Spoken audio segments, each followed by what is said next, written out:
শিলংয়ের সেই গলিতে প্রতি ক্রিসমাসে একটি স্যান্টা আসতো বাচ্চাদের জন্য, কিন্তু 2023 সালে যে স্যান্টা এসেছিল তার পায়ের নিচে ভেজা মাটিতে কোনো ছাপ পড়ত না। আর তামিলনাড়ুর সেই অভিশপ্ত জমিতে যে লাশ পোতা আছে, সেই লাশের হাত মাটি ভেদ করে বেরিয়ে এসে রাতের অন্ধকারে একজনের পা ধরেছিল, আর সে তারপর থেকে আর কথা বলে না। জানতে হলে পুরো এপিসোড শেষ পর্যন্ত শুনুন। শ্রোতা বন্ধুরা, আজকের এপিসোড 145-এ আপনাদের স্বাগত। ঘড়ির কাঁটায় ঠিক রাত 9টা বেজেছে। রাত 9টা মানেই শুধু ঘড়ির কাঁটার একটা পরিবর্তন নয়, রাত 9টা মানেই সেই মুহূর্ত যখন পৃথিবীর দুটো জগতের মাঝের পর্দাটা সবচেয়ে পাতলা হয়ে যায়। এই মুহূর্তে আপনার চারপাশের অন্ধকারে, আপনার জানালার বাইরে, আপনার দরজার ওপাশে হয়তো কেউ আছে যাকে আপনি দেখতে পাচ্ছেন না, কিন্তু সে দেখছে। আর এই রাতে, এই মুহূর্তে আপনি আছেন অশরীরীর ভয়ের আসরে। স্বাগত। আজকের এপিসোডে আমি আপনাদের সামনে নিয়ে এসেছি দুটি এমন ঘটনা যা শুনে আপনার হৃদয়ের ভেতরে একটা ঠান্ডা পাথর বসে যাবে। প্রথম ঘটনাটি এসেছে ভারতের উত্তর পূর্বের সবুজ পাহাড়ের শহর মেঘালয়ের শিলং থেকে, যে শহরে প্রতি বছর ক্রিসমাসে সাজসজ্জা হয়, চার্চে মোমবাতি জ্বলে, বাচ্চারা স্যান্টার অপেক্ষায় জেগে থাকে। কিন্তু 2023 সালের ডিসেম্বরে শিলংয়ের লাবান এলাকার একটি গলিতে যে স্যান্টা এসেছিল, সে স্যান্টা মানুষ ছিল না। এবং সে শুধু একবার আসেনি, বারবার এসেছে।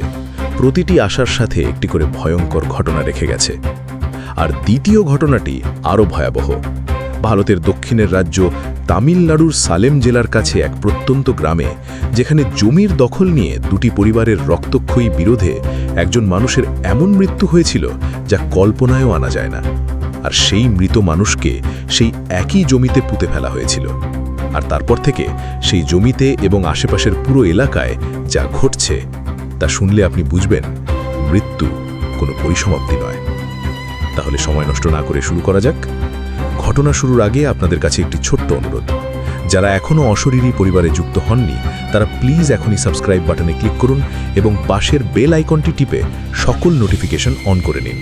আর যারা ইতিমধ্যেই সাবস্ক্রাইব করেছেন, তারা আজকের এপিসোডের লাইক বাটনে ক্লিক করুন এবং কমেন্ট বক্সে লিখুন, আমি প্রস্তুত, যদি আজকের আতঙ্কের মোকাবিলা করার সাহস আপনার থেকে থাকে। তাহলে শুরু করছি আজকের এপিসোড 145-এর প্রথম ঘটনা, মেঘালয়ের শিলংয়ের সেই অভিশপ্ত সান্টা ক্লসের ভয়ঙ্কর সত্য ঘটনা। এই ঘটনাটি আমাদের পাঠিয়েছেন অনিক দাস। অনিক মেঘালয়ের শিলং শহরের লাবান এলাকার বাসিন্দা। বয়স তার 27। পেশায় শিলংয়ের একটি বেসরকারি স্কুলের বিজ্ঞানের শিক্ষক। জন্ম থেকেই শিলংয়ে, এই শহরের প্রতিটি গলি তার চেনা, প্রতিটি পাড়া তার পরিচিত। মেঘালয়ের এই পাহাড়ি শহরে ক্রিসমাস মানে অন্যরকম একটা উৎসব। চার্চে চার্চে আলো জ্বলে, ক্যারেল গান ভেসে বেড়ায়, রাস্তায় রাস্তায় তারাবাতি ঝলে, বাচ্চারা স্যান্টার অপেক্ষায় জেগে থাকে। কিন্তু 2023 সালের ডিসেম্বরে শিলংয়ের লাবান এলাকার একটি গলিতে যে স্যান্টা এসেছিল, সে স্যান্টা মানুষ ছিল না। এবং সে শুধু একবার আসেনি, বারবার এসেছে। প্রতিটি আসার সাথে একটি করে ভয়ঙ্কর ঘটনা রেখে গেছে। আজকের এপিসোডের প্রথম ঘটনায় সেই অঘটিত ভয়ঙ্কর ঘটনাই শোনাব। অসংখ্য ধন্যবাদ অনিককে এই ভয়ঙ্কর সত্য ঘটনা আমাদের সাথে ভাগ করে নেবার জন্য। ঘটনাটি অনিকের ভাষায় বলছি, ঠিক যেভাবে তিনি আমাকে বিস্তারিত জানিয়েছেন সেইভাবেই আপনাদের সামনে তুলে ধরছি। শিলং শহরটাকে যারা চেনেন না, তাদের কাছে একটু পরিচয় করিয়ে দেওয়া দরকার। মেঘালয়ের রাজধানী শিলং সমুদ্রপৃষ্ঠ থেকে প্রায় 1500 মিটার উঁচুতে পাহাড়ের বুকে গড়ে ওঠা একটি শহর। একসময় এটা ব্রিটিশ ভারতের একটি গুরুত্বপূর্ণ প্রশাসনিক কেন্দ্র ছিল। পুরনো বাড়িঘর, পাইন গাছের সারি, কুয়াশার চাদর। শীতকালে শিলং যেন একটা স্বপ্নের মতো দেখায়। আর ডিসেম্বরে ক্রিসমাসের সময় শিলং পুরো সেজে ওঠে। খাসিয়া, জয়ন্তিয়া, গারো, মেঘালয়ের 3টি প্রধান উপজাতির বেশিরভাগই খ্রিস্ট ধর্মাবলম্বী। তাই ক্রিসমাস এই শহরে শুধু উৎসব নয়, এটা একটা আবেগ। আমাদের লাবান এলাকা পুরনো শিলংয়ের একটি মিশ্র আবাসিক পাড়া। বাংলাভাষী, খাসিয়া, নেপালি, বিহারি, নানা সম্প্রদায়ের মানুষ এখানে একসাথে বাস করেন। আমাদের বাড়িটা একটা সংকীর্ণ গলির ভেতরে। গলির দুপাশে পুরনো ধরনের টিনের ছাদওয়ারা বাড়ি। বাড়িগুলোর মাঝে মাঝে পুরনো পাইন গাছ, কিছু ফার গাছ। ডিসেম্বরের ঠান্ডায় গলির ভেতরে কুয়াশা জমে থাকে সারাদিন। আমি যে ঘটনাটার কথা বলবো সেটা শুরু হয়েছিল 2023 সালের ডিসেম্বরের 15 তারিখের রাতে, ক্রিসমাসের ঠিক 10 দিন আগে। আমাদের গলিতে রয়েছেন মিসেস লিন্ডা খংথে। বয়স 50-এর কাছাকাছি। খাসিয়া পরিবারের মহিলা, স্বামী সরকারি অফিসে কাজ করেন। তাদের দুটো বাচ্চা, ছেলে রিকি বয়স 10 আর মেয়ে মেরি বয়স 7। দুটো বাচ্চাই খুব প্রাণবন্ত, সবসময় গলিতে দৌড়ঝাঁপ করে। ডিসেম্বরের 15 তারিখ রাতে মিসেস লিন্ডা আমার মাকে ফোন করলেন। রাত তখন প্রায় 10:30। মা ফোন ধরলেন। মিসেস লিন্ডার গলায় কিছুটা উদ্বেগ ছিল। বললেন, ভাবি, আপনার ছেলে কি এখন বাড়িতে আছে? একটু বলবেন আমাদের ঘরে আসতে। আমি মার কাছ থেকে শুনে সাথে সাথে গেলাম। মিসেস লিন্ডার বাড়িতে ঢুকে দেখি রিকি আর মেরি দুজনেই সোফায় বসে কাঁথা মুড়ি দিয়ে আছে। রিকির মুখে একটু ফ্যাকাশে। মেরি ঘুমে পড়েছে, কিন্তু ঘুমের মধ্যেও তার মুখে একটা অস্বস্তির ছাপ। মিসেস লিন্ডা আমাকে রান্নাঘরে নিয়ে গেলেন। বললেন, অনিক, রিকি একটু আগে কিছু বলেছে, আমি বুঝতে পারছি না কি করব। কি বলেছে? বলছে গলিতে স্যান্টা এসেছিল। আমি একটু হাসলাম। ক্রিসমাসের আগে স্যান্টা দেখেছে, এটা স্বাভাবিক তো? মিসেস লিন্ডা মাথা নাড়লেন। না অনিক, সমস্যা হলো রিকি বলছে স্যান্টাটা গলির মাথায় দাঁড়িয়েছিল রাত 3টে। আমি থেমে গেলাম। রাত 3টে? হ্যাঁ, রিকি রাতে উঠে বাথরুমে যাচ্ছিল। জানালার পর্দা সরিয়ে দেখে গলির মাথায় একটা স্যান্টা, লাল পোশাক, সাদা দাড়ি, মাথায় টুপি। রিকি বলছে স্যান্টাটা একদম স্থির ছিল, নড়ছিল না, শুধু ওপরের দিকে তাকিয়েছিল। আমি রিকির কাছে গেলাম, বসলাম তার পাশে। জিজ্ঞেস করলাম, রিকি বাবু, স্যান্টাকে দেখলে? কেমন দেখতে ছিল? রিকি কাঁথার ভেতর থেকে মুখ বের করল। তার চোখে ঘুম নেই। বলল, অনিকদা, স্যান্টাটা দাঁড়িয়েছিল, কিন্তু স্যান্টার মুখ ছিল না। মুখ ছিল না মানে মুখের জায়গাটায় কিছু ছিল না, অন্ধকার ছিল। দাড়ি ছিল, টুপি ছিল, কিন্তু মাঝখানে যেখানে চোখ, নাক, মুখ থাকার কথা সেখানে শুধু কালো। রিকির কথাগুলো শুনে আমার বুকের ভেতরে একটা হালকা কম্পন হলো, কিন্তু মনে মনে ভাবলাম বাচ্চা রাতে অর্ধ ঘুমেছিল, হয়তো কোনো পথচারীকে দেখেছে বা নিজের মনের তৈরি কিছু দেখেছে। তবুও রিকিকে জিজ্ঞেস করলাম, তারপর কি হলো? রিকি বলল, আমি পর্দা টেনে দিলাম, তারপর বিছানায় গিয়ে শুলাম। কিন্তু অনেকদা ভয় লাগছিল, কারণ স্যান্টাটা উপরের দিকে তাকিয়েছিল, একদম স্থির। সেটা কেমন লাগছিল বলতে পারবো না, যেন স্যান্টার শরীরে প্রাণ নেই। সেই রাতে আমি মিসেস লিন্ডাকে সাহস দিয়ে বাড়ি ফিরলাম। বললাম, নিশ্চয়ই কোনো স্থানীয় মানুষ সান্টার পোশাক পরে ঘুরছিল। ক্রিসমাসের উৎসাহে এমন অনেকেই করেন। রাত 3টে কেন সেটা বুঝলাম না, কিন্তু অন্য কোনো ব্যাখ্যা মাথায় এলো না। কিন্তু পরের দিন সকালে উঠে যখন আমাদের গলিতে বের হলাম, মিসেস লিন্ডা নয়, আর এক পরিবারের কাছ থেকে একটা কথা শুনলাম। গলির অন্য মাথায় থাকেন সুনীল রায়, নেপালি পরিবার। সুনীলদার ছেলে আরুণ, বয়স 12। সেও নাকি গত রাতে জানালা দিয়ে সান্টা দেখেছে। আলাদা জানালা, আলাদা কোণ থেকে, কিন্তু একই সান্টা। আরুণও বলেছে সান্টা স্থির ছিল, নড়েনি, শুধু দাঁড়িয়েছিল গলির মাঝখানে। দুটো বাচ্চা আলাদা বাড়ি থেকে একই রাতে একই জিনিস দেখেছে। আমার মনের ভেতরে একটা অস্বস্তি তৈরি হলো, কিন্তু এখনও আমি নিজেকে বোঝানোর চেষ্টা করছিলাম, কাকতালীয় হতে পারে। দুটো বাচ্চার মধ্যে সারা সন্ধ্যায় যোগাযোগ ছিল, হয়তো একজন অন্যজনকে বলেছে এবং দুজনের মাথায় একই দৃশ্য তৈরি হয়েছে। কিন্তু তারপরেও একটা কথা মাথায় ঘুরপাক খাচ্ছিল। রাত 3টে একজন মানুষ সান্টার পোশাক পরে কেন একটা ছোট্ট আবাসিক গলিতে একা দাঁড়িয়ে থাকবে? পরের কয়েকদিন কেটে গেল। ডিসেম্বরের 16, 17, 18 তারিখ, কোনো ঘটনা নেই। গলিতে ক্রিসমাসের সাজসজ্জা বাড়তে শুরু করেছে। মিসেস লিন্ডার বাড়িতে তারাবাতি লাগানো হয়েছে। সুনীলদার বাড়িতে একটা ছোট্ট ক্রিসমাস ট্রি সাজানো হয়েছে। রিকি আর মেরি আবার গলিতে খেলে বেড়াচ্ছে। সান্টার ঘটনা যেন ভুলেই গেছে। কিন্তু 19 তারিখের রাতে আবার হলো। সেবার দেখল 5 জন। সেদিন সন্ধ্যায় মিসেস লিন্ডার বাড়িতে একটা ছোট্ট ক্রিসমাস প্রস্তুতি আড্ডা ছিল। গলির কয়েকটা পরিবার মিলে কেক বানানো হবে, ক্যারেল গান হবে। আমিও ছিলাম। রাত 10টার দিকে সবাই যখন যার যার বাড়ি ফিরছি, তখন গলির মাঝখানে আমাদের সামনেই একটা অবয়ব দেখলাম। লাল পোশাক, সাদা দাড়ি, মাথায় লাল টুটি, হাতে একটা বড় থলে। আমরা প্রথমে থামলাম, কারণ ক্রিসমাসের আগে এই পোশাক দেখা অস্বাভাবিক নয়। ভাবলাম হয়তো কোনো প্রতিবেশী আনন্দের জন্য সেজেছেন। কিন্তু পর মুহূর্তে বুঝলাম এই সান্টা স্থির, একদম স্থির। একটু বাতাস বইছিল, পাইন গাছের পাতা নড়ছিল, কিন্তু সান্টার পোশাকের কোনো অংশ নড়ছিল না, যেন একটা মূর্তি সেখানে রাখা আছে। আমাদের সাথে ছিলেন সুনীলদা, মিসেস লিন্ডার স্বামী কর্নেলিয়াস খংটে, আরেক প্রতিবেশী মনোজ শর্মা। মনোজদা প্রথমে বললেন, কে ওটা? কেউ জবাব দিল না। আমি টর্চ বের করলাম, আলো ফেললাম সান্টার দিকে। সেই মুহূর্তে একটা জিনিস দেখলাম যা আমার জীবনে আমি কখনো ভুলতে পারবো না। সান্টার মুখ। ক্রিসমাসের সান্টার মুখ সাধারণত হাসি খুশি, গোলাকার, লাল গাল, ঝকঝকে চোখ। কিন্তু এই সান্টার মুখে চোখ ছিল, নাক ছিল, কিন্তু সেই চোখে কোনো মনই ছিল না। পুরো চোখটা সাদা, শুধু সাদা, এবং সেই সাদা চোখ আমাদের দিকে তাকিয়েছিল। মনোজদা প্রথমে একটু এগোতে যাচ্ছিলেন। সুনীলদা তার হাত ধরলেন, ফিসফিস করে বললেন, যেও না। তখনই ঘটল অদ্ভুত জিনিসটা। সান্টা হাসল, মুখ ফাঁকা করে একটা হাসি, কিন্তু সেই হাসিতে কোনো শব্দ নেই, কোনো হো হো হো নেই, শুধু মুখ খোলা। এবং সেই খোলা মুখ থেকে একটা শব্দ বের হলো, ঠান্ডা বাতাসের মতো, শীষের মতো, এত ঠান্ডা যে আমাদের সামনে তার নিঃশ্বাসের বাষ্প দেখা যাচ্ছে। অথচ ডিসেম্বরের শিলংয়ে তাপমাত্রা মাত্র 12 ডিগ্রি। এই তাপমাত্রায় নিঃশ্বাসের বাষ্প দেখা যাওয়ার কথা নয়। এবং আমরা যখন দাঁড়িয়ে আছি, আমাদের নিজেদের নিঃশ্বাসের বাষ্প কিন্তু দেখা যাচ্ছে। শুধু সান্টার নিঃশ্বাসের বাষ্প অস্বাভাবিকভাবে বেশি, যেন সেখানে তাপমাত্রা -10 ডিগ্রি। কর্নেলিয়াস সাহেব হঠাৎ বললেন, লর্ড জিজাস। এবং ঠিক সেই মুহূর্তে সান্টা পেছন ঘুরল এবং হাঁটতে শুরু করল, আস্তে আস্তে, গলির অন্ধকার প্রান্তের দিকে। কয়েক পদক্ষেপ হেঁটে অন্ধকারে মিলিয়ে গেল। আমরা 5 জন সেখানেই দাঁড়িয়ে রইলাম কিছুক্ষণ। কেউ কিছু বলছিলাম না।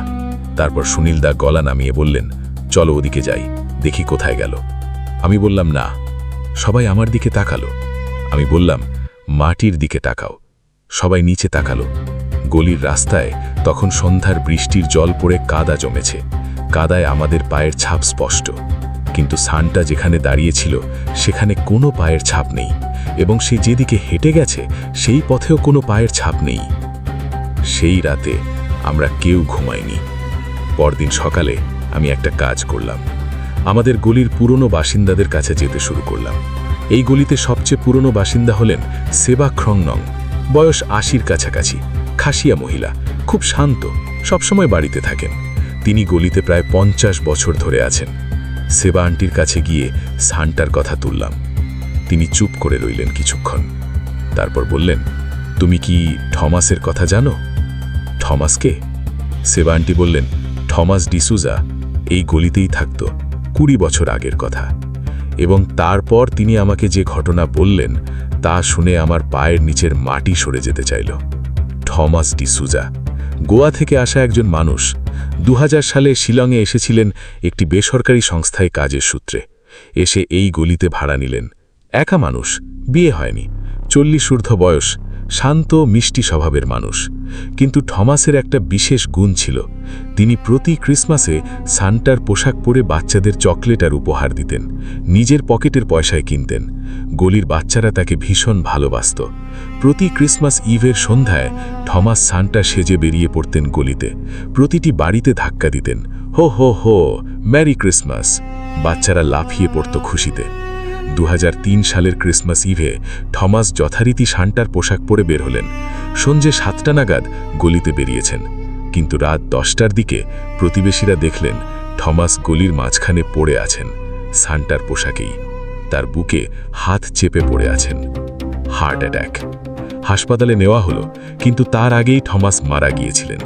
পরে জানা গেল তার হার্টে একটা সমস্যা আগে থেকেই ছিল, কিন্তু তিনি জানতেন না। থমাস মারা গেলেন ক্রিসমাস ইভের রাতে, সান্টার পোশাকে। তিনি এই গলিতে এতটাই একা ছিলেন যে তার পরিবার থেকে কেউ এলো না সবটা নিতে। শিলংয়েই সমাধি হল। সেবা আন্টি বললেন, তার পরের বছর থেকে প্রতি ডিসেম্বরে কিছু কিছু বাচ্চা বলে, গলিতে সান্টা দেখেছি। আমার গলা শুকিয়ে গেল। আপনি বিশ্বাস করেন? সেবা আন্টি বললেন, আমি বুড়ো মানুষ, এই বয়সে অনেক কিছু বুঝেছি। থমাস বেচারা এতটা ভালোবাসতেন এই গলির বাচ্চাদের, হয়তো সেই ভালোবাসা তাকে আটকে রেখেছে।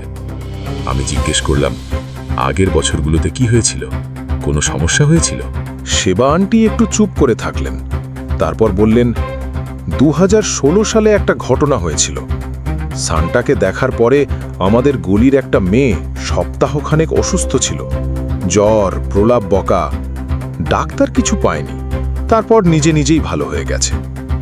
আর 2020 সালে ডিসেম্বরে সান্টাকে দেখার পরের রাতে গলির শেষে একটা বাড়িতে হঠাৎ আগুন লাগে, রান্নাঘরে। বড় ক্ষতি হয়নি, আগুন নেভানো গেছে, কিন্তু পরিবারটা বলেছিল ঘুমের মধ্যে স্বপ্নে দেখেছে একটা সান্টা তাদের বাড়িতে ঢুকছে, আর সেই স্বপ্ন দেখার পরেই আগুনের শব্দে উঠে দেখে আগুন লেগেছে। আমি শিউরে উঠলাম। তাহলে 2023 সালে কেন এত বেশি? সেবা আন্টি বললেন, জানি না, কিন্তু থমাসের মৃত্যু 20 বছর পূর্ণ হচ্ছে এই ডিসেম্বরে, হয়তো সেটা একটা কারণ। আমি বাড়ি ফিরলাম, মাথায় অনেক কিছু ঘুরছে। একটা মানুষ মৃত্যুর পরেও ফিরে আসছে প্রতি ক্রিসমাসে, এই ধারণাটাকে আমার বৈজ্ঞানিক মন মানতে চাইছিল না। কিন্তু আমি নিজে তো সান্টাকে দেখেছি, তার সাদা চোখ দেখেছি, তার পায়ের ছাপ না থাকা দেখেছি। পরের 3 দিন আমি থমাস ডিসুজার ব্যাপারে তথ্য সংগ্রহ করলাম। সেবা আন্টির কাছ থেকে পাওয়া নাম দিয়ে পুরনো প্রতিবেশীদের সাথে কথা বললাম, স্থানীয় চার্চে গেলাম। যে হাসপাতালে থমাসকে নেওয়া হয়েছিল সেখানে গিয়ে পুরনো রেকর্ড দেখলাম। থমাসের মৃত্যু 2003 সালের ডিসেম্বর 24 তারিখে, ক্রিসমাস ইভে, রাত 10:47 মৃত্যু ঘোষণা। কারণ তীব্র হৃদরোগ। কিন্তু একটা তথ্য আমাকে থামিয়ে দিল। হাসপাতালের পুরনো রেকর্ডে থমাসকে যখন হাসপাতালে আনা হয় তখন তিনি জীবিত ছিলেন সামান্য, এবং নার্সের কাছে তার শেষ কথা রেকর্ড করা আছে। তিনি বলেছিলেন, আমি ফিরব, ওরা আমার জন্য অপেক্ষা করছে। ওরা মানে কারা? গলির বাচ্চারা নাকি অন্য কেউ? ডিসেম্বরের 22 তারিখের রাতে পরিস্থিতি হঠাৎ অন্য মাত্রা নিল। মিসেস লিন্ডা রাত 11টায় আমার দরজায় ধাক্কা দিলেন। তার মুখ ফ্যাকাশে, চোখে আতঙ্ক। অনেক, মেরি। আমি সাথে সাথে গেলাম। মিসেস লিন্ডার বাড়িতে ঢুকে দেখলাম মেরি, 7 বছরের ছোট্ট মেরি, বিছানায় শুয়ে আছে। কিন্তু তার চোখ খোলা এবং সে কথা বলছে, কিন্তু তার গলার স্বর তার নিজের নয়। মেরির গলায় একটা পুরুষের গলার অনুরণন, বয়স্ক কণ্ঠ। সে বলছে ইংরেজিতে, I just want to give them gifts. Why won't they let me give gifts? I always come to give gifts. Mrs Linda কাঁদতে শুরু করলেন। কর্নেলিয়াস সাহেব মেরির কাছে বসে আছেন। রিকি ঘরের এক কোণে দাঁড়িয়ে ভয়ে চুপসে গেছে। আমি মেরির কাছে গেলাম। মেরি? সে আমার দিকে ফিরল, কিন্তু তার চোখ, সেই চোখের রংটা স্বাভাবিক ছিল না। বাদামি চোখ, কিন্তু মনির চারপাশে একটা সাদা আভা, ঠিক সেই সান্টার চোখের মতো। মেরি, আমি অনিকদা, মেরি বলল, কিন্তু সেই পুরুষ কণ্ঠে। আমি জানি। তুমি কি আমাকে ভেতরে আসতে দেবে? বাচ্চাদের জন্য উপহার আছে। কর্নেলিয়াস সাহেব প্রার্থনা শুরু করলেন। মিসেস লিন্ডাও হাত জোর করলেন। আমি মেরির হাত ধরলাম। হাত বরফের মতো ঠান্ডা। ডিসেম্বরের শিলংয়ে বাড়ির ভেতরে কম্বলের নিচেও শুয়ে এতটা ঠান্ডা হওয়ার কথা নয়। মিনিট 10 ধরে প্রার্থনা চলল, এবং তারপর মেরি হঠাৎ চোখ বন্ধ করল, কয়েক সেকেন্ড, তারপর আবার খুলল। এবার তার চোখ স্বাভাবিক। সে বলল কোমল বাচ্চার গলায়, মা, ঠান্ডা বাড়ছে। মেরি স্বাভাবিক হয়ে গেছে, কিন্তু সেই রাতে মেরির যা কিছু হয়েছিল সেটা আর কেউ ব্যাখ্যা করতে পারল না। পরের দিন আমি সিদ্ধান্ত নিলাম থমাস ডিসুজার সমাধিতে যাব। শিলংয়ে বেশ কয়েকটা পুরনো খ্রিস্টান সমাধিক্ষেত্র আছে। সেবা আন্টি আমাকে বললেন থমাসকে লাবান এলাকার কাছে একটা ছোট্ট চার্চ কবরস্থানে সমাধি দেওয়া হয়েছিল। পরদিন সকালে গেলাম সেখানে। কবরস্থানটা পুরনো, পাথরের দেওয়াল ঘেরা, ভেতরে বড় বড় গাছ, কিছু পুরনো সমাধি ফলক, কিছু নতুন। একটা ছোট্ট চ্যাপেল আছে।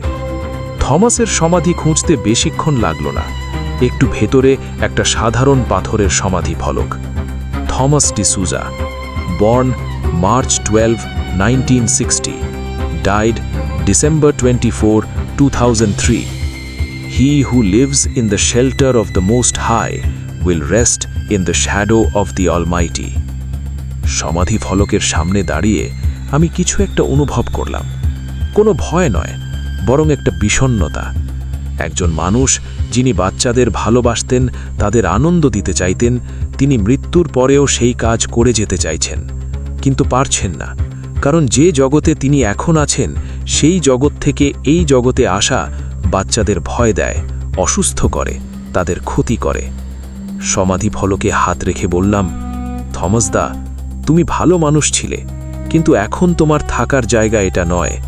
বাচ্চারা তোমাকে ভালোবাসে, কিন্তু তুমি তাদের কাছে এলে তারা ভয় পায়। তুমি কি পারো না তাদের ছেড়ে দিতে? বাতাস হঠাৎ থামল। একটু আগে পাইন গাছের পাতা নড়ছিল, এখন স্থির। তারপর একটা শব্দ, ঠান্ডা বাতাসের মতো, কিন্তু কোনো দিক থেকে আসছে না, যেন সমাধি ফলক থেকেই আসছে। কণ্ঠস্বর নয়, শুধু একটা দীর্ঘশ্বাসের মতো। আমার চোখে জল এসে গেল, জানি না কেন। এরপর আমি কবরস্থান থেকে বের হয়ে সরাসরি গেলাম স্থানীয় চার্চের ফাদারের কাছে, ফাদার জেরেমায়া লিংদো। বয়স 50-এর কাছাকাছি, লম্বা শান্ত মানুষ। আমি সব ঘটনা বললাম। ফাদার মনোযোগ দিয়ে শুনলেন। তিনি বললেন, থমাস ডিসুজাকে আমি জানতাম, খুব ভালো মানুষ ছিলেন। তোমাদের গলিতে তার আত্মা আটকে থাকার বিষয়টা আমি বিশ্বাস করি, কারণ থমাস ভালোবাসার কারণে আটকে আছেন, ভয়ের কারণে নয়। এই ধরনের আত্মাকে জোর করে তাড়ানো যায় না, তাকে মুক্তি দিতে হয়। কিভাবে? ফাদার বললেন, থমাস যেটা করতে চান সেটা করতে দিতে হবে, কিন্তু সঠিকভাবে। আমি অবাক হলাম। ফাদার বললেন, শোনো, থমাসের ইচ্ছা হলো বাচ্চাদের উপহার দেওয়া, সান্টা হিসেবে। 20 বছর ধরে সে আসছে, কিন্তু কেউ তাকে গ্রহণ করছে না, ভয় পাচ্ছে। এই অসম্পূর্ণতা তাকে আটকে রেখেছে। যদি একবার, একটি মাত্র ক্রিসমাসে তার এই ইচ্ছাটা পূরণ করা যায় প্রতীকীভাবে, তাহলে হয়তো সে মুক্তি পাবে। প্রতীকীভাবে মানে? ক্রিসমাস ইভের রাতে, ডিসেম্বরের 24 তারিখ রাতে, আমি, মিসেস লিন্ডা, কর্নেলিয়াস সাহেব, সুনীল দা এবং ফাদার লিংদো, আমরা 5 জন গলির বাচ্চাদের জন্য কেনা একটা খেলনার থলে নিয়ে গেলাম থমাসের সমাধিতে। রাত তখন 11টা, ক্রিসমাস ইভের রাত। কবরস্থান নিস্তব্ধ, কুয়াশায় ঢাকা। মোমবাতি জ্বালালাম সমাধির সামনে। ফাদার লিংদো প্রার্থনা করলেন, তারপর থলেটা সমাধির সামনে রাখলেন। বললেন, থমাস, তোমার উপহার পৌঁছে দেওয়া হয়েছে। গলির বাচ্চারা তোমাকে মনে রাখবে। তোমার কাজ শেষ, এখন বিশ্রাম নাও, শান্তিতে থাকো। কিছুক্ষণ নীরবতা। তারপর একটা অদ্ভুত জিনিস হলো। কবরস্থানের বড় পাইন গাছ থেকে হঠাৎ এক ঝাঁক পাখি উড়ে গেল। গভীর রাতে, যখন পাখিদের ঘুমিয়ে থাকার কথা, তারা উপরে উঠে গেল, কুয়াশার মধ্যে মিলিয়ে গেল, এবং একই সাথে আমরা সবাই একটা অদ্ভুত গন্ধ পেলাম, ক্রিসমাস কেকের মতো, দারুচিনি আর ভ্যানিলার গন্ধ, যেখানে এই গন্ধের কোনো উৎস ছিল না। এবং তারপর সেই গন্ধ চলে গেল। কবরস্থান আবার স্বাভাবিক।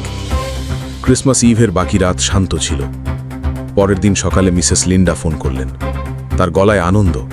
অনিক, মেরি রাতে খুব ভালো ঘুমিয়েছে, আর আজ সকালে উঠে বলেছে, মা, স্বপ্নে একজন স্যান্টা আমাকে চকলেট দিয়ে গেছে এবং বলেছে মেরি ক্রিসমাস। সুনীলদা জানালেন, আরুণ বলেছে রাতে স্যান্টার হো হো হো হাসি শুনেছে, কিন্তু সেই হাসি ভয়ের নয়, আনন্দের। ক্রিসমাস ডেতে আমাদের গলিতে উৎসব হলো, বাচ্চারা আনন্দ করল, এবং সেই ডিসেম্বরে আর স্যান্টাকে দেখা গেল না। কিন্তু এখানেই যদি ঘটনা শেষ হতো, তাহলে আমি এই ঘটনা আপনাদের কাছে পাঠাতাম না। 2023 সালের ক্রিসমাসের পর জানুয়ারি, ফেব্রুয়ারি, মার্চ সব ঠিকঠাক ছিল, কিন্তু এপ্রিল মাসে একটা ঘটনা হলো। আমাদের গলিতে কিছু নির্মাণ কাজ শুরু হলো। গলির শেষ প্রান্তে একটা পুরনো বাড়ি ভেঙে নতুন বাড়ি তোলার কাজ। সেই পুরনো বাড়িটা আসলে সেই বাড়ি যেখানে থমাস ডিসুজা থাকতেন। নির্মাণ শ্রমিকরা বাড়ির ভিত খুঁড়তে গিয়ে মাটির নিচ থেকে একটা টিনের বাক্স পেল। বাক্সের ভেতরে একটা পুরনো স্যান্টার পোশাক, ভাঁজ করা, সাথে একটা ছোট্ট নোটবুক।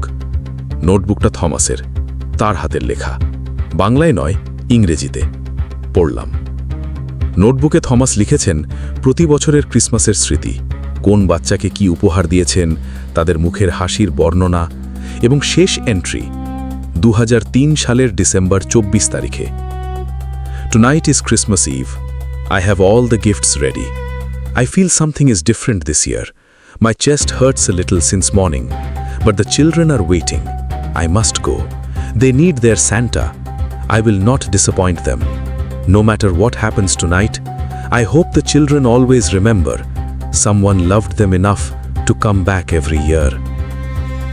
থমাস জানতেন তার বুকে ব্যথা হচ্ছে, তারপরও গিয়েছিলেন। নোটবুকের শেষ পাতায় একটাই কথা লেখা, অন্য হাতের লেখায়, যেন তাড়াহুড়োই লেখা, I'll be back next year, I promise. সেই বাক্স আর নোটবুক এখন ফাদার লিংডোহের কাছে আছে। তিনি বলেছেন থমাসের স্মৃতিতে চার্চে একটা ছোট্ট স্মরণ অনুষ্ঠান করবেন। এবং 2023 সালের ডিসেম্বরের পর থেকে আমাদের গলিতে আর স্যান্টাকে দেখা যায়নি, কিন্তু প্রতি ক্রিসমাসে থমাসের সমাধিতে কেউ একটা করে ক্যান্ডি রেখে আসে। কেউ দেখেনি কে রাখে, কিন্তু প্রতি ক্রিসমাস মর্নিংয়ে সমাধিতে একটা নতুন ক্যান্ডি থাকে। আমাদের গলির বাচ্চারা বলে থমাস স্যান্টাদা নিজেই রাখে রাতের বেলা নিজের জন্য। হয়তো তারাই ঠিক। অনিক দাস এখানেই ঘটনাটা শেষ করেছেন। তিনি শেষে একটা কথা বলেছেন, ভাই, থমাসদার ঘটনাটা হয়তো সব ভূতের ঘটনার মতো ভয়ের নয়, এখানে ভালোবাসা আছে। কিন্তু ভালোবাসাও যখন মৃত্যুর পরে আঁকড়ে থাকে, তখন সেই ভালোবাসা জীবিতদের জন্য ভয়ের কারণ হয়ে ওঠে। কারণ মৃত্যু আর জীবনের মাঝখানের সেই দেওয়াল তাকে পার হওয়ার অধিকার কারণেই। থমাসদার ইচ্ছা ছিল ভালো, কিন্তু সেই ইচ্ছার প্রকাশ জীবিত মানুষের জন্য ভয়ঙ্কর হয়ে উঠছিল। শেষ পর্যন্ত তাকে মুক্তি দেওয়া গেছে, এটাই ভালো। শিলংয়ের সেই গলিতে এখন প্রতি ক্রিসমাসে আলো জ্বলে, ক্যারল গান হয়, বাচ্চারা আনন্দ করে। থমাস ডিসুজা এখন কোথায় জানা যায় না, কিন্তু হয়তো তিনি এখন এমন এক জায়গায় আছেন যেখান থেকে গলির বাচ্চাদের হাসি দেখা যায়, এবং সেটাই তার শান্তি। এই ছিল আজকের প্রথম ঘটনা। রাত 9টা মানেই অশরীরীর ভয়ের আসর। এখানে গল্প নয়, ঘটনা শোনানো হয়। ঘটনাটি কেমন লাগলো অবশ্যই কমেন্ট বক্সে জানাবেন। আপনারা কী ধরনের ঘটনা শুনতে চান সেটাও কমেন্টে জানাতে পারেন। আর মনে রাখবেন, অশরীরী কখনো কালো জাদু, অন্ধবিশ্বাস ও কুসংস্কারকে প্রমোট করে না। অশরীরীর সকল ঘটনা আপনি বিশ্বাস করবেন কি করবেন না, সেটা একান্তই আপনার নিজের ব্যাপার। তবে বিনোদন হিসেবে নেওয়াই হবে বুদ্ধিমানের কাজ। এবার আমরা যাব ভারতের দক্ষিণে, তামিলনাড়ুর সালেম জেলার কাছে এক প্রত্যন্ত গ্রামে, যেখানে একটা জমিকে কেন্দ্র করে দুটো পরিবারের যুদ্ধ 3 প্রজন্ম ধরে চলে আসছে। এবং সেই যুদ্ধে একজন মানুষ এমনভাবে মারা গেছেন এবং তার লাশ এমনভাবে সেই জমিতে পোতা হয়েছে, যার ফলে সেই জমি এখন এক অভিশপ্ত জায়গায় পরিণত হয়েছে, যেখানে রাতে পাখিরা বসে না, গরু ছাগল কাছে যায় না, এবং রাতের অন্ধকারে সেই জমির মাটি থেকে উঠে আসে এমন কিছু যা দেখলে মানুষের কথা বন্ধ হয়ে যায়। দ্বিতীয় ঘটনা, তামিলনাড়ুর সেই অভিশপ্ত জমির ভয়ঙ্কর সত্য ঘটনা। এই ঘটনাটি আমাদের পাঠিয়েছেন সৌমেন গাঙ্গুলি। সৌমেন পশ্চিমবঙ্গের বর্ধমান জেলার বাসিন্দা, বয়স তার 34, পেশায় একটি সিমেন্ট কোম্পানির সাইট ইঞ্জিনিয়ার। কাজের সূত্রে তামিলনাড়ুর সালেম জেলার কাছে একটা গ্রামে তাকে প্রায় 1.5 বছর থাকতে হয়েছে। সেই 1.5 বছরে তিনি সেখানকার মানুষদের সাথে ভালো সম্পর্ক গড়ে তুলেছিলেন, এবং সেই সময়েই তিনি এই ঘটনার সাক্ষী হয়েছেন, কখনো প্রত্যক্ষভাবে, কখনো পরোক্ষভাবে। অসংখ্য ধন্যবাদ সৌমেনকে এই ভয়ঙ্কর সত্য ঘটনা আমাদের সাথে ভাগ করে নেওয়ার জন্য। ঘটনাটি সৌমেনের ভাষায় বলছি। আমি তামিলনাড়ুতে পৌঁছেছিলাম 2023 সালের জানুয়ারি মাসে। সালেম জেলার থেকে প্রায় 12 কিলোমিটার দূরে একটা গ্রামের কাছে আমাদের কোম্পানির একটা নতুন ফ্যাক্টরির নির্মাণ কাজ চলছিল। আমি সেই সাইটের ইনচার্জ ইঞ্জিনিয়ার। থাকার ব্যবস্থা হয়েছিল গ্রামের পাশে একটা ছোট্ট গেস্ট হাউসে। গ্রামটার নাম কান্নাপুরাম, ছোট্ট গ্রাম, হয়তো 100-150 পরিবার, মূলত কৃষিজীবী মানুষ। ধান, রাগি, বাদামের চাষ হয়। গ্রামে একটা ছোট্ট মন্দির, একটা সরকারি প্রাথমিক স্কুল, একটা চায়ের দোকান। আমি তামিল ভাষা জানি না, কিন্তু আমার সাথে যে স্থানীয় সহকারী ছিল, রাজেশ, সে তামিল আর হিন্দি দুটোই ভালো জানত। তার মাধ্যমে গ্রামের মানুষদের সাথে কথাবার্তা হতো। কান্নাপুরাম গ্রামে ঢুকার মুখে একটা 5 একরের ফসলের জমি আছে। গ্রামের মানুষ এই জমিকে বলে সেভাইমান, তামিলে যার মানে হয় রক্ত মাটি। নামটা শুনলেই অদ্ভুত লাগে। রাজেশকে জিজ্ঞেস করলে সে বলল, এই জমি নিয়ে অনেক ঝামেলা আছে স্যার, বিস্তারিত জানতে গেলে সময় লাগবে। গ্রামে থাকতে শুরুর প্রথম দিকে এই জমির বিষয়ে আমি খুব একটা গুরুত্ব দিইনি, কাজের চাপ বেশি ছিল। কিন্তু আস্তে আস্তে লক্ষ্য করলাম, এই জমির পাশ দিয়ে গ্রামের মানুষ সন্ধে পরে হাঁটে না, এবং জমির কাছে গেলেই মানুষের মুখ একটু বদলে যায়। কৌতূহল হলো, রাজেশকে বিস্তারিত জানতে বললাম। সে রাতে গেস্ট হাউসে আমরা দুজনে বসে সে আমাকে পুরো ঘটনা বলল। কান্নাপুরাম গ্রামে 2টো পরিবার আছে, সেলভামের পরিবার আর মুরুগেসানের পরিবার। 2 পরিবার আগে বন্ধু ছিল, প্রতিবেশী ছিল, কিন্তু এই 5 একর জমি নিয়ে 3 প্রজন্ম ধরে বিরোধ চলছে। জমিটা আসলে সেলভামের বাবার অর্থাৎ বয়স্ক পিতামহের কেনা, কিন্তু রেজিস্ট্রি করার সময় একটা ভুল হয়েছিল। সেই কারণে মুরুগেসানের পরিবারও দাবি করে যে জমির কিছু অংশ তাদের। কোর্টে মামলা গেছে বহুবার, রায় কখনো একদিকে কখনো অন্যদিকে। প্রতিটি নির্বাচন আর প্রতিটি সরকার বদলের সাথে জমির দখল আর রায় বদলে গেছে। কিন্তু শুধু মামলা নয়, 2 পরিবারের মধ্যে মারামারি, খুনের চেষ্টা, ফসল নষ্ট করা এসব ঘটেছে বারবার। 2 পরিবারের একাধিক মানুষ জেলও খেটেছে। সেলভামের পরিবারের বর্তমান কর্তা সেলভাম নিজে বয়স্ক, শরীর ভালো নয়। তার 2 ছেলে, বড় ছেলে কুমার, ছোট ছেলে অর্জুন, দুজনেই রাগী, জমির বিষয়ে অত্যন্ত আক্রমণাত্মক। মুরুগেসানের পরিবারে মুরুগেসান বৃদ্ধ কিন্তু এখনও শক্তপোক্ত। তার 3 ভাই। বড় ভাইয়ের নাম রাজন। এই রাজনের কথা পরে আসব। রাজন 50 ঊর্ধ্ব, শক্ত সামর্থ্য মানুষ। গ্রামে তার বেশ সম্মান ছিল। ঘটনার মূল শুরু 2023 সালের এপ্রিল মাসে। এপ্রিল মাসে ধান বোনার মরশুম। সেলভামের পরিবার সেই 5 একর জমিতে ধান বোনার প্রস্তুতি নিচ্ছিল। কিন্তু মুরুগেসানের পরিবার দাবি করছিল জমির উত্তর দিকের 1.5 একর তাদের। আর কোর্টে এখন মামলা বিচারাধীন, তাই যতদিন না রায় আসছে ততদিন কেউ সেখানে চাষ করতে পারবে না। সেলভামের ছেলে কুমার মানল না। সে দল নিয়ে মাঠে নামল। মুরুগেসানের পরিবারও মাঠে এলো। সেদিন মাঠে সংঘর্ষ হলো। লাঠি, কোদাল, কৃষি যন্ত্রপাতি নিয়ে মারামারি। 2 জন আহত হলো। পুলিশ এলো, উভয় পক্ষ ফিরে গেল। কিন্তু কুমার ফিরে যাওয়ার আগে চিৎকার করে বলল, রাজেশ আমাকে অনুবাদ করেছিল, এই জমিতে যদি তোমরা পা দাও তার ফল ভালো হবে না।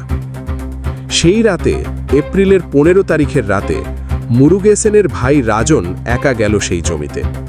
গ্রামের মানুষ পরে বলেছে, রাজন রাতে জমিতে যায় মাপজোক করতে, সীমানা পরীক্ষা করতে। এটা তার পুরনো অভ্যাস। রাত তখন সম্ভবত 11:30। রাজন আর ফিরে আসেনি। পরদিন সকালে মুরুগেসানের পরিবার রাজনকে খুঁজতে বের হলো। গ্রামের মানুষেরা খুঁজল। থানায় নিখোঁজের রিপোর্ট করা হলো। পুলিশ তদন্ত করল। সেলভামের পরিবারকে জিজ্ঞাসাবাদ করা হলো, কিন্তু কোনো প্রমাণ পাওয়া গেল না। রাজনের কোনো চিহ্ন নেই, না জীবিত না মৃত। আমি এই ঘটনা জানলাম থানায় রিপোর্ট হওয়ার পরে। রাজেশ আমাকে বলল। আমি বললাম, কি মনে হয় রাজেশ, কি হয়েছে? রাজেশ চুপ করে থাকলো কিছুক্ষণ। তারপর ফিসফিস করে বলল, স্যার, গ্রামের বুড়োরা বলছে সেলভামের ছেলেরা মেরে ওই জমিতেই পুঁতে দিয়েছে। আমি স্তব্ধ হয়ে গেলাম। প্রমাণ আছে? নেই, কিন্তু সেদিন রাতে সেলভামের ছোট ছেলে অর্জুনের গায়ে পরদিন সকালে খামচির দাগ ছিল, হাতে কাটা দাগ ছিল। পুলিশকে বলেছে মাঠে কাজ করতে গিয়ে পড়ে গেছে। আমি কিছু বললাম না, কিন্তু মনের ভেতরে একটা ভারী পাথর বসে গেল। রাজন নিখোঁজ হওয়ার 3 সপ্তাহ পরে, এপ্রিলের শেষ সপ্তাহে, গ্রামে প্রথম অদ্ভুত ঘটনা ঘটল। সেই 5 একর জমির একটা নির্দিষ্ট স্থানে, উত্তর দিকের কোণে, একটা বড় পাথরের কাছে প্রতিদিন ভোরবেলা কাক জমা হতে শুরু করল। 10-20টা নয়, 200-300 কাক। এত বেশি কাক একসাথে একই জায়গায় বসে থাকা স্বাভাবিক নয়। গ্রামের মানুষ এটা লক্ষ্য করল। কেউ কেউ বলল, হয়তো সেই জায়গায় কিছু পচা খাবার আছে যার গন্ধে কাক এসেছে। কিন্তু মাঠে গিয়ে দেখা গেল সেখানে কোনো পচা খাবার নেই, কিছুই নেই। তবুও কাক আসছে, সূর্য উঠার আগে থেকে সূর্য অস্ত যাওয়া পর্যন্ত, সেই একটা জায়গায়, পাথরটার কাছে। আমি নিজে একদিন সেই মাঠের পাশ দিয়ে যাচ্ছিলাম, থেমে দেখলাম অসংখ্য কাক, কিন্তু প্রায় নীরব। যে কাকের ডাক অসহ্য হয়, সেই কাকের দল সেখানে বসে আছে প্রায় নিঃশব্দে, শুধু মাঝে মাঝে একটা করে ডাকছে। এই নীরবতাটাই বেশি অদ্ভুত লাগলো আমার কাছে। রাজেশ আমার পাশে ছিল। সে বলল, স্যার, কাকেরা কোথায় বসে থাকে? আমি বললাম, পাথরের কাছে। রাজেশ বলল, স্যার, ওই পাথরের কাছেই অর্জুনের হাতে কাটা দাগ থেকে রক্ত ঝরছিল রাতে। গ্রামের একজন বৃদ্ধা দেখেছেন। আমি সরাসরি কিছু বললাম না। মে মাসের শুরুতে দ্বিতীয় ঘটনা হলো। সেই 5 একর জমিতে বর্ষার আগে হালকা ধান বোনার কথা, কিন্তু গ্রামের কেউ, এমনকি সেলভামের পরিবারও সেই মাঠে ঢুকতে রাজি নয়। কারণ হল সেই পাথরের কাছের সেই মাটি। মে মাস, শুষ্ক মরশুম, গোটা মাঠে মাটি শুকিয়ে ফাটল ধরেছে, কিন্তু পাথরের কাছে ওই একটা জায়গায় মাটি ভেজা, কাদা কাদা। বৃষ্টি নেই, সেচ নেই, কিন্তু মাটি ভেজা, এবং সেই ভেজা মাটি থেকে একটা গন্ধ আসছে। রাজেশ আমাকে একদিন সেই মাঠে নিয়ে গেল। দূর থেকে দেখলাম, গন্ধটা পেলাম, পচা গন্ধ, মাংস পচার গন্ধ। আমি ইঞ্জিনিয়ার মানুষ, বৈজ্ঞানিকভাবে ভাবি। মনে মনে ভাবলাম মাটির নিচে হয়তো কোনো মরা জন্তু বা জলাশয়ের দূষিত পানি, কিন্তু গন্ধটার সাথে পচা মাংসের গন্ধের পার্থক্য করা গেল না। কাছে যাওয়ার চেষ্টা করলাম, রাজেশ আমার হাত ধরে থামালো। স্যার, যাবেন না। কেন?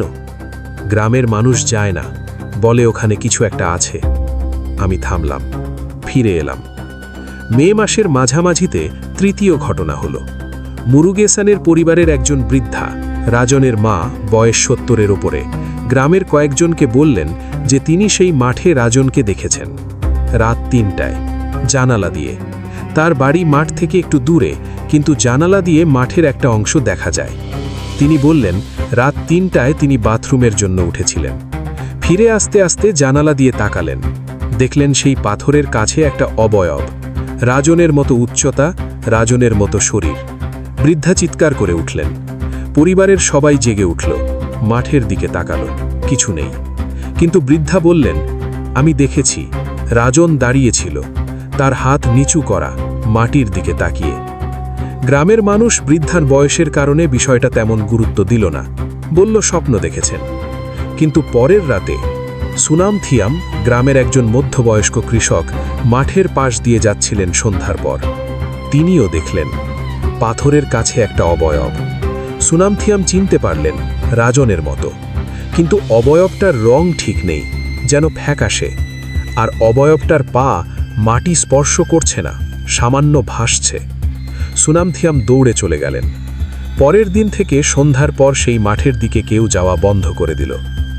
জুন মাসের শুরুতে বর্ষা এলো, এবং বর্ষার প্রথম ভারী বৃষ্টির পরের দিন সকালে পাথরের কাছের সেই মাটি থেকে একটা তরল বেরোলো, লালচে, রক্তের মতো।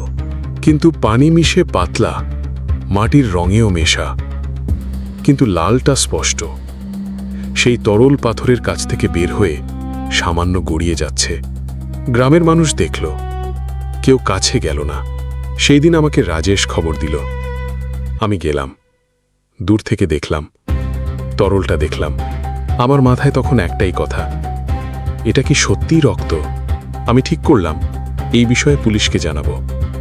রাজেশকে বললাম। রাজেশ বলল, স্যার, আগেই পুলিশ এসে দেখে গেছে। তারা বলেছে এটা মাটির লৌহ খনিজ, বৃষ্টিতে গলে বের হয়ে। তুমি বিশ্বাস করো? রাজেশ চুপ করে থাকল। জুন মাসের মাঝামাঝিতে চতুর্থ ঘটনা। সেলভামের ছোট ছেলে অর্জুন, রাজনের সাথে মারামারির যে অভিযোগ ছিল, যদিও প্রমাণ ছিল না। অর্জুন হঠাৎ অদ্ভুত ব্যবহার শুরু করল। রাতে ঘুম হচ্ছে না, ঘুমের মধ্যে চিৎকার করে ওঠে, খাওয়া ছেড়ে দিয়েছে, এবং সে বলছে রাতে কেউ তাকে ডাকে। রাতে তার ঘরের জানালায় কেউ টোকা দেয়। অর্জুনের বাড়ি মাঠ থেকে সামান্য দূরে। অর্জুনের পরিবার তাকে ডাক্তারের কাছে নিয়ে গেল। ডাক্তার বলল মানসিক চাপ, ঘুমের ওষুধ দিল, কিন্তু ওষুধেও কাজ হলো না। অর্জুন একদিন রাত 3টে বাড়ি থেকে বেরিয়ে গেল। তার মা জেগে উঠলেন, ছেলেকে দেখলেন মাঠের দিকে হাঁটছে। চিৎকার করে ডাকলেন, অর্জুন থামল না। তার বাবা সেলভাম দৌড়ে ধরলেন। অর্জুন তখন মাঠের কাছে পৌঁছে গেছে। সেলভাম তাকে টেনে ধরলেন। অর্জুন ঘুরে তাকালো, তার চোখ খোলা, কিন্তু দৃষ্টি শূন্য। সেলভাম বললেন, অর্জুন। অর্জুন বলল, কিন্তু তার গলার স্বর তার নিজের নয়। বলল তামিলে, আমাকে বের করো, আমি এখানে আছি। সেলভাম পাথরের মতো হয়ে গেলেন। অর্জুন আবার বলল, আমাকে বের করো, আমি ঠান্ডায় আছি, অন্ধকারে আছি। সেলভাম সেই রাতে ছেলেকে জোর করে ঘরে নিয়ে এলেন। সারা রাত পাশে বসে থাকলেন। পরদিন সকালে অর্জুন কিছু মনে করতে পারছিল না। এই ঘটনা গ্রামে ছড়িয়ে পড়ল। গ্রামের মানুষের মধ্যে ফিসফিস শুরু হলো, রাজান মাটির নিচে আছে, সেই মাটি থেকেই ডাকছে। সেই খুনিকেই ডেকে নিতে যাচ্ছিল। মুরুগেসেনের পরিবার পুলিশে গেল আবার। দাবি করল ওই মাঠ খুঁড়ে দেখা হোক। পুলিশ এলো, মাঠ দেখল, কিন্তু বলল খোঁড়াখুড়ির জন্য আদালতের অনুমতি লাগবে। আইনি প্রক্রিয়া শুরু হলো। এই সময়ের মধ্যে জুলাই মাসে আমি কাজের সূত্রে একদিন একটু দেরিতে ফিরছিলাম সাইট থেকে। রাত প্রায় 10টা। রাস্তা দিয়ে আস্তে আস্তে সেই মাঠের পাশ দিয়ে যেতে হলো। রাস্তার পাশে গাড়ি থামালাম একটু। মাঠের দিকে তাকালাম। অন্ধকার, কিছু দেখা যাচ্ছে না, কিন্তু আমার গাড়ির হেডলাইটের আলো সামান্য মাঠের দিকে যাচ্ছিল এবং আমি দেখলাম পাথরের কাছে একটা অবয়ব। আমি প্রথমে মনে করলাম গাছের ছায়া, কিন্তু না, সেখানে গাছ নেই। অবয়বটা মানুষের আকৃতির, দাঁড়িয়ে আছে এবং আমার গাড়ির হেডলাইটের আলোয় সামান্য দৃশ্যমান। আমি হেডলাইট নিভিয়ে দিলাম না, বরং জ্বালিয়েই রাখলাম।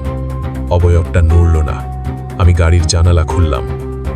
একটা গন্ধ আসছে, সেই একই পচা গন্ধ, এবং তারপর অবয়বটা একটু নড়ল, মাথাটা ঘুরল আমার দিকে। আমি সঙ্গে সঙ্গে জানালা বন্ধ করে গাড়ি স্টার্ট দিলাম। গ্রামে না ভিড়ে সরাসরি মেইন রোডে চলে গেলাম। সেই রাতে আমার ঘুম হয়নি। পরদিন সকালে রাজেশকে সব বললাম। রাজেশ বলল, স্যার, এটা আপনি দেখলেন, আগে শুধু গ্রামের লোক দেখেছে। রাজেশ, কি মনে হয়? রাজেশ বলল, স্যার, আমি বিশ্বাস করি রাজানের লাশ ওই মাঠেই আছে, আর তার আত্মা সেখান থেকে বের হতে চাইছে।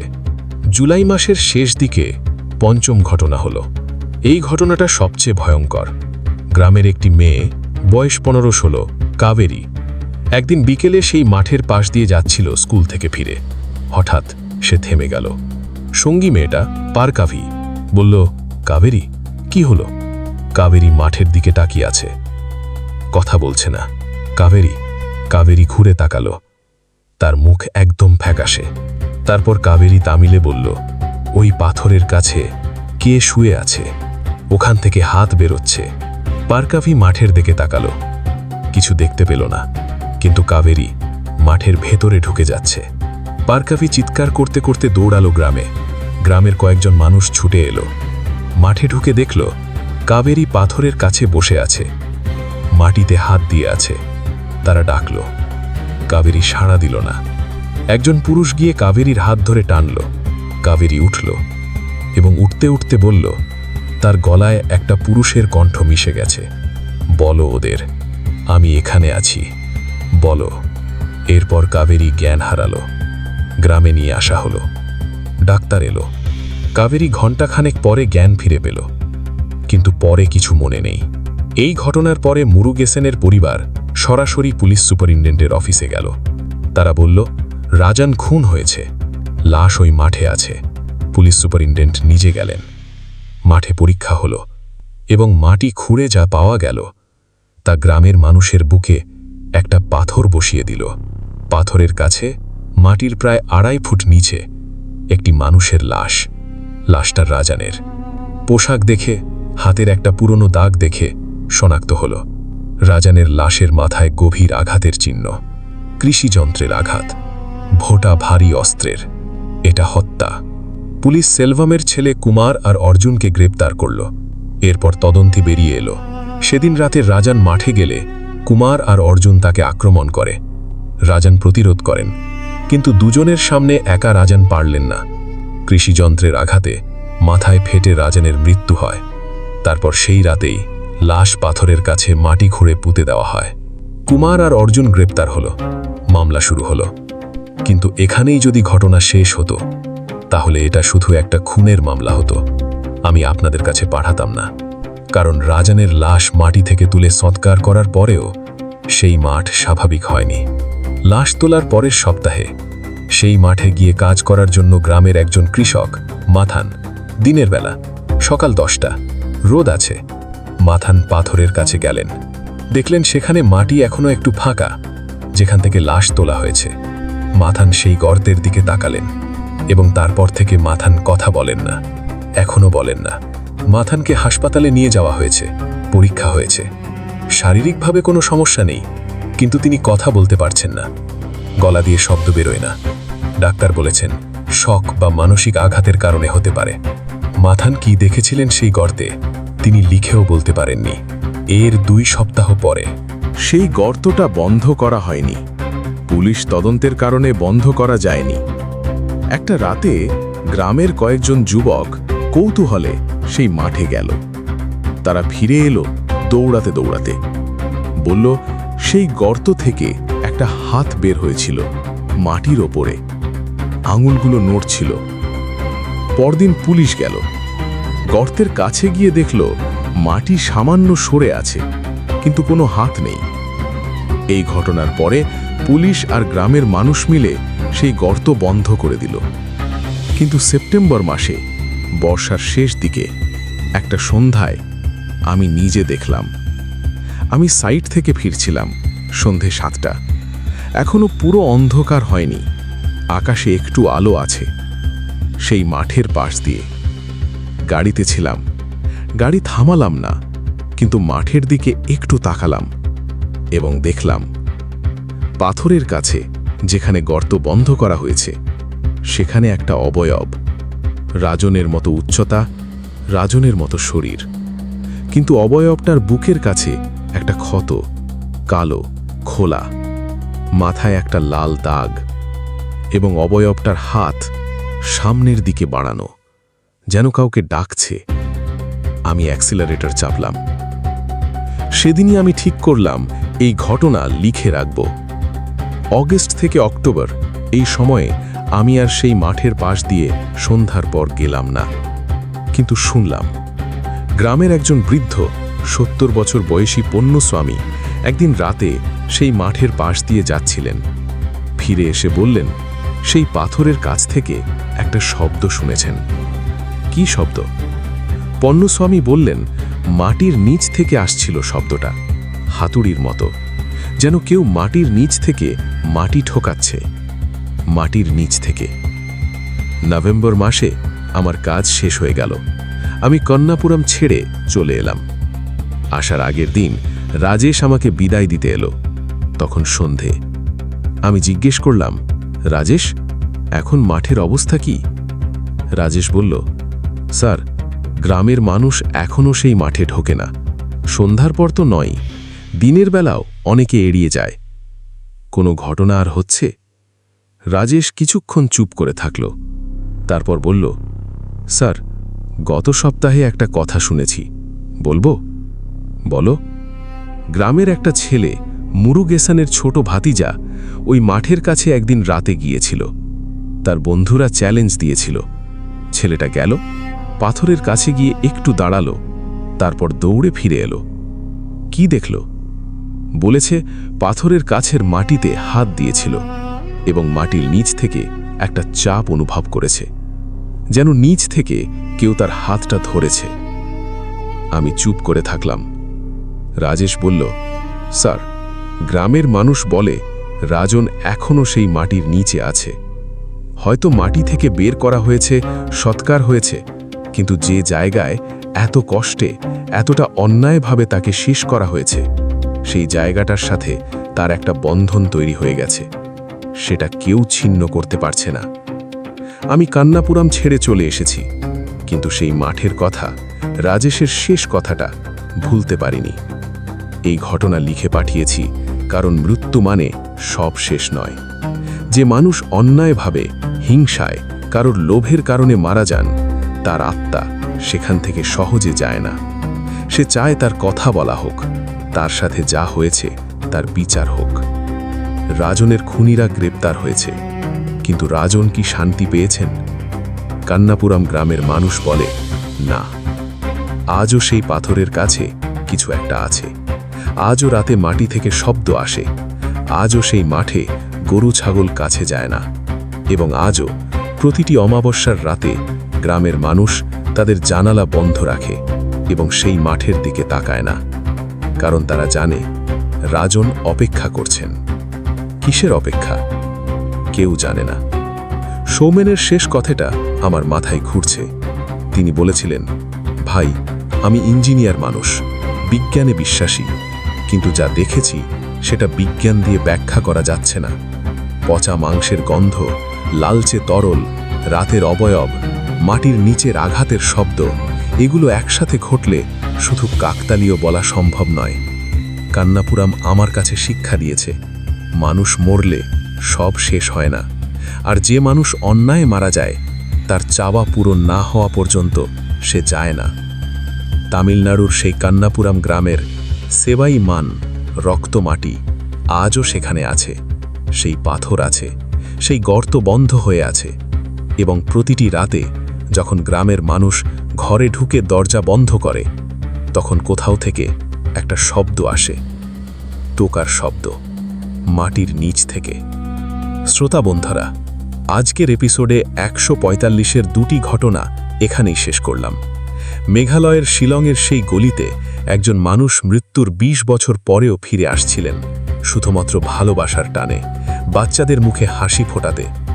তার সেই ভালোবাসা শেষ পর্যন্ত তাকে মুক্তি দিয়েছে, কিন্তু সেই মুক্তির আগে কতটা ভয়, কতটা আতঙ্ক বয়ে গেছে তা যারা দেখেছেন তারা কখনো ভুলবেন না।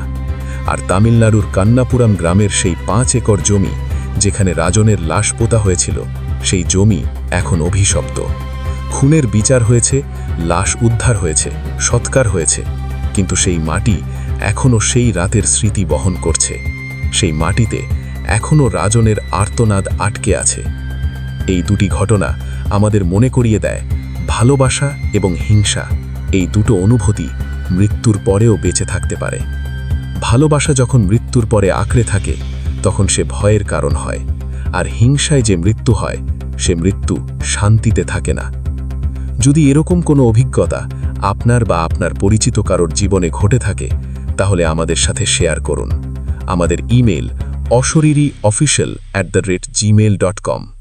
আপনার পরিচয় সম্পূর্ণ গোপন রাখার প্রতিশ্রুতি দিচ্ছি। আজকের এপিসোড কেমন লাগলো কমেন্ট বক্সে জানাতে ভুলবেন না। লাইক দিন, আপনার প্রিয়জনের সাথে শেয়ার করুন। যারা এখনও সাবস্ক্রাইব করেননি প্লিজ এখনই সাবস্ক্রাইব করুন এবং বেল আইকন অন করুন যেন পরের এপিসোড প্রকাশ হওয়ার সাথে সাথে নোটিফিকেশন পান। মনে রাখবেন, রাত 9টা মানেই অশরীরীর ভয়ের আসর। এই আসরে ভয় আছে, রহস্য আছে এবং সত্য আছে।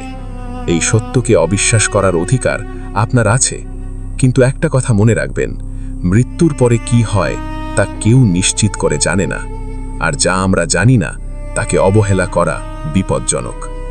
আগামী নতুন এপিসোডে সম্পূর্ণ নতুন ভয়ঙ্কর সত্য ঘটনা নিয়ে হাজির হব। সে পর্যন্ত ভালো থাকুন, সুস্থ থাকুন, সুন্দর থাকুন, নিরাপদে থাকুন। বিতর্কিত জমিতে রাতে একা যাবেন না, পুরনো কবরস্থান বা সমাধি ক্ষেত্রে রাতে যাবেন না। আর যদি মাটি থেকে কখনো শব্দ আসে, টোকার শব্দ, তাহলে সেদিকে এগিয়ে যাবেন না, কারণ মাটির নিচে যে ডাকছে সে হয়তো আপনার সাথে দেখা করতে চাইছে।